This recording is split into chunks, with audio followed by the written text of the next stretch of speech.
틱톡은 짧고 자극적이거나 웃긴 콘텐츠, 춤이나 노래들을 공유하며 MZ세대를 중심으로 빠르게 성장하고 있는 동영상 공유 플랫폼입니다. 힙한 영상이나 트렌드를 알고 싶다면 틱톡을 봐야 할 정도로 요즘 유행하는 영상들이 다 틱톡에서 만들어지고 있고 이미 전세계 10억 명이 넘는 사용자가 틱톡을 이용하고 있습니다. 총 다운로드 수는 유튜브의 2배 가까운 35억 회, 월 평균 시청 시간도 유튜브를 따라잡았습니다. 그러다 보니 서로가 서로를 견제하며 안간힘을 쓰고 있는데요. 유튜브는 틱톡처럼 세로 타입의 짧은 영상, 쇼츠 서비스를 시작했고 틱톡은 유튜브처럼 긴 영상을 가로로 서비스하기 위해 베타 테스트를 준비 중입니다. 결국 서비스의 형태가 비슷해지면 소비자들이나 크리에이터도 이용자가 더 많은 곳으로 몰릴 수밖에 없잖아요. 우리가 라인보다 카카오톡을 많이 쓰고 네이버 TV보다 유튜브를 많이 보는 것처럼 한쪽이 죽어야 끝나는 치킨 게임이나 다름이 없어요. 그런데 전 세계적으로 틱톡을 규제하는 움직임이 다시 확산되고 있습니다. 처음에는 그냥 가벼운 규제 정도에서 끝날 줄 알았는데 미국을 중심으로 세계 힘있는 국가들이 대거 동참하고 있는 상황이라 그런지 틱톡을 완전히 퇴출시키려는 움직임으로 상황이 전개되고 있으며 틱톡은 현재 벼랑 끝에서 손가락 한두 개로 매달려 있는 꼴이 되었습니다. 얼마 전까지만 해도 유일한 유튜브의 대항마로 엄청난 성장을 하고 있던 앱이었는데 서방 국가들의 규제는 왜 날이 갈수록 심해지는 걸까요? 그래서 오늘의 TMI, 이번 주제는 존폐 위기에 몰린 동영상 공유 플랫폼 틱톡입니다.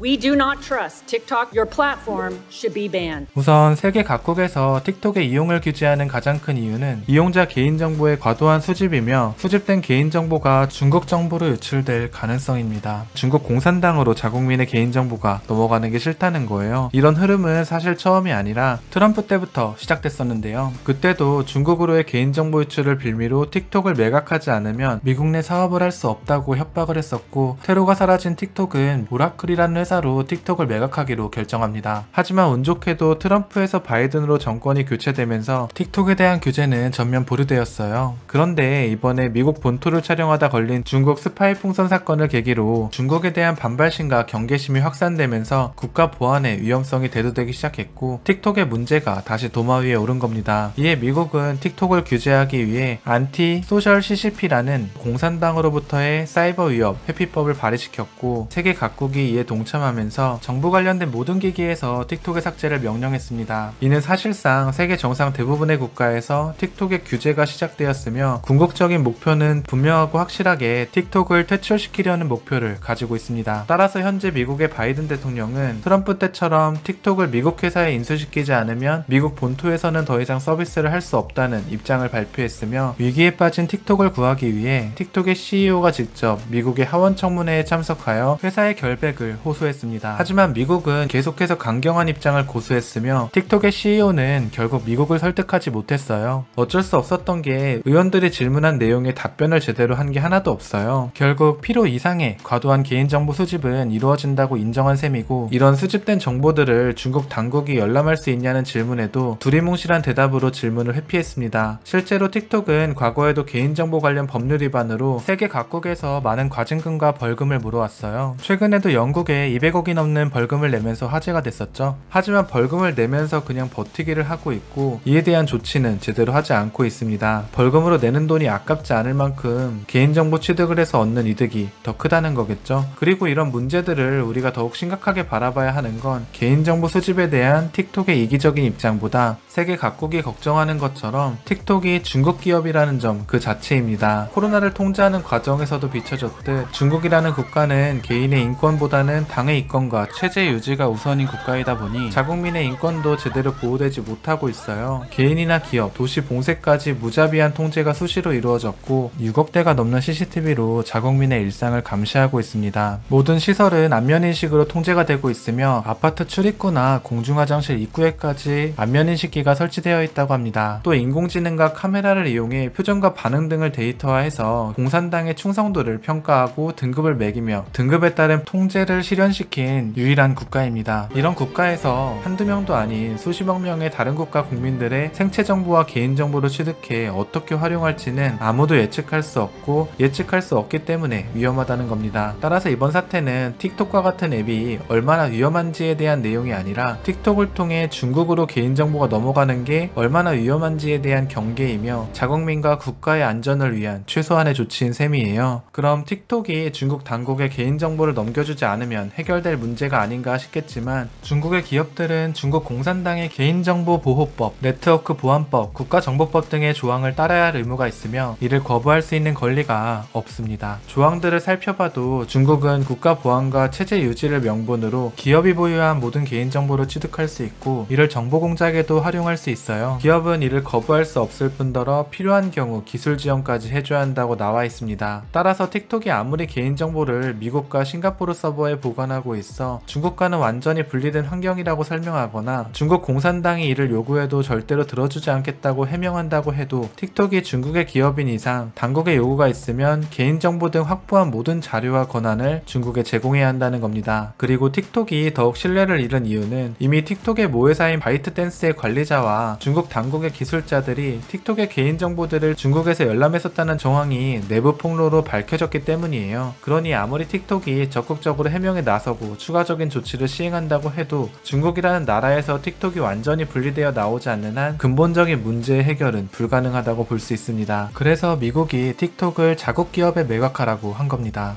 그리고 또 우리가 중요하게 바라봐야 할 점이 틱톡에서 수집되는 개인정보의 양이 다른 SNS의 평균치의 2배에 가까운 수준이라는 점이에요. 틱톡 공식 홈의 사용약관 페이지에 들어가 봤는데요. 너무 떳떳해서 조금 당황스럽지만 차근차근 살펴볼게요. 틱톡은 이름, 생년월일과 같은 기본적인 개인정보 외에도 전화번호, 사진, 금융정보, 신용카드 정보 등을 수집한다고 되어 있어요. 물론 이는 서비스의 로그인과 결제에 필요한 정보로서 수집이 되어진다고 합니다. 하지만 앞서 말씀드렸듯 이런 개인정보와 금융정보는 보안이 잘 지켜지는 환경에서 앱의 사용과 결제에만 활용되고 유출과 열람의 위험이 없을 때 안전한 것이지 누군가 이를 열람할 가능성이 있거나 유출의 여지가 있다면 절대로 제공되거나 수집되면 안 되는 정보들입니다. 그리고 무서운 게 디바이스를 이용해 영상을 녹화할 때 이를 저장하고 필터를 씌우거나 업로드하지 않아도 영상에서 보여지는 모든 사물과 풍경, 얼굴, 성별, 신체의 존재 여부나 특징 등의 생체 정보, 목소리 정보 등의 오디오까지 수집할 수 있다고 나와 있어요. 생체 정보가 수집된다는 말은 내 안면 지문과 목소리 지문까지 수집된다는 말이에요. 아이폰의 안면 인식, 갤럭시의 홍채 인식 등의 정보도 틱톡에 수집된다고 볼 수 있습니다. 또 내가 녹화를 완료해서 저장하거나 틱톡에 업로드한 영상이 아닌데도 카메라에 보여지는 모든 정보가 앱으로 수집된다는 내용은 카메라가 켜져 있는 순간 틱톡 사용자의 디바이스가 중국의 CCTV로 활용될 가능성도 무시할 수 없게 됩니다. 앞서 잠깐 설명드렸듯 실제 중국은 6억 개가 넘는 카메라로 자국민들의 생활을 감시하고 있을 정도로 감시와 보안, 통제가 생활화되어 있는 국가입니다. 중국 앱들이 이런 감시 체계를 전 세계적으로 확대하기 위해 이용된다고 한다면 너무 무섭지 않을까요? 이뿐만이 아닙니다. 틱톡은 우리의 기기에 저장된 클립보드 내 모든 텍스트와 이미지를 수집할 수 있다고 적혀 있어요. 클립보드는 우리의 스마트 기기 내에 생성되는 모든 임시 저장 정보로 문자 메시지나 사진, 영상과 같은 정보를 말하며 사실상 핸드폰을 사용하며 생성되는 모든 데이터가 저장되고 이동하는 통로예요. 때문에 이를 수집한다는 건 여러분들이 핸드폰에 입력하는 모든 데이터를 수집한다는 것과 같습니다. 실제로 이전에 iOS 14 업데이트를 하면 앱에서 이런 클립보드 내 정보들을 얼마나 수집하는지 확인할 수 있도록 메시지가 떴었는데요. 화면을 보시면 아시겠지만 딱히 문자를 입력하거나 사진 등을 복사하는 행위가 없어도 그냥 화면에 있는 정보를 틱톡이 다 수집하고 있는 걸 확인할 수 있어요. 틱톡은 이에 대해 iOS의 잘못인 것 같다고 해명을 했지만 희한하게도 이런 오류가 더 이상 발생하지 않도록 자신들이 조치하여 업데이트 버전을 출시했다고 합니다. 오류는 iOS에 있다고 하더니 어떻게 자신들이 오류를 수정할 수 있었을까요? 이에 외신들은 틱톡이 클립보드 내 액세스하여 몰래 데이터를 훔치다가 애플에게 걸렸고 패치를 통해 이를 숨겼다고 기사를 냈습니다. 또 기기나 로그인해서 사용하고 있는 앱, 플랫폼에 저장된 모든 연락처 정보와 구독 정보를 저장하며 SNS 친구 목록에 이름과 프로필까지 수집한다고 나와 있어요. 내 개인정보뿐만 아니라 내가 어떤 사람과 관계를 맺고 어떻게 소통하고 있는지 친구들의 정보까지 가져가겠다는 게 대체 어떤 속셈인 건지 도무지 알 수가 없습니다. 이게 끝이 아닙니다. 틱톡은 우리의 기기에서 유심카드 정보를 비롯해 정밀한 GPS 정보와 IP 정보, 기기 모델과 기기 아이디, 자판 사용의 패턴이나 리듬, 입력 속도, 연결된 모든 블루투스 장치의 정보까지 수집한다고 해요. 개인정보, 금융정보, 생체정보, 지인들의 연락처나 프로필, 클립보드 내 모든 사적인 프라이버시 정보까지 다 가져가는데 내 스마트 기기에 이런 디테일한 정보까지 취득을 하면 거의 우리 몸 빼고는 내 모든 정보를 획득하는 것과 같은데, 이걸 범죄에 악용하거나 중국 공산당이 활용해 정치, 외교, 군사적으로 이용한다면 우리의 안전을 과연 누가 보장해줄 수 있을까요? 그런데도 틱톡은 이 모든 정보가 당사의 서비스를 원활하게 이용하기 위함이며 알고리즘과 사용자 패턴을 정밀하게 분석함으로써 맞춤 광고나 콘텐츠를 추천하고 이용자를 식별하는 데만 이용한다고 해명합니다. 하지만 이렇게까지 광범위한 개인정보의 수집이 정말 틱톡이란 서비스를 온전하게 이용하기 위해 필요한 정도가 맞는지 어떻게 믿을 수 있고 누가 이를 보증해주는 걸까요? 그리고 또 무섭다고 느꼈던 건 이런 수집된 모든 콘텐츠와 개인정보들을 자신들에게 기속시키지만 제작자가 이에 대해 권리를 주장할 수 없게 권리 포기에 대한 조항도 넣어놨다는 점이에요. 따라서 나의 얼굴과 목소리가 들어간 콘텐츠나 개인정보들이 제3자에 의해 유통되거나 복제, 변형, 악용의 사례가 발생하더라도 틱톡은 아무런 책임을 지지 않는다고 합니다. 몇 장의 사진이나 몇 마디 정도의 음성 정보만 있으면 가짜 영상도 만들 수 있는 시대에 개인정보까지 털렸는데, 이러한 조항들의 존재는 틱톡을 더욱 무책임하게 보이게 만드는 것 같아요.